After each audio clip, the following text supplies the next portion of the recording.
600 करोड 600 करोड देखाएको छु मैले। त्योहरू कति हुन्छ थाहा छ मलाई। कहाँ थियो इन्डियामा ब्याङ्कको अडिट गर्दाखेरि चाहिँ क्यास फिजिकल काउन्ट गर्नुपर्ने हुन्छ क्लोजिङमा। कति हुन्छ 600 करोड 600 करोड भनेको त यो रुमको डबल हुन्छ। यो रुमै भर्छ यो रुमको डबल हुन्छ 600 करोड भनेको त। कुन नोट 500 नोट भर्छ होला अलग अलग नोट अलग अलग त्यो ब्याङ्कमा त अलग अलग नोट हुन्छ नि।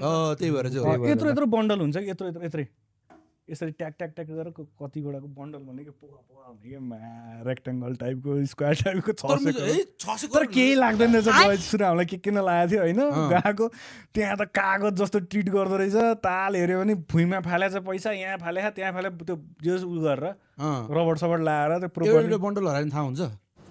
अबे साले कस्तो एउटा एउटा बन्डल त्यहाँ के कुरा गर्यो। कट्टुको अन्डरवेयरसम्म चेकिङ हान्छ यार निस्किँदा बाहिर त्यस्तो च्याप्चु समात्ने हो। अनि कहाँ प्लास्टिकमा पुगेर निल्दिने क्या ड्रग निले जस्तो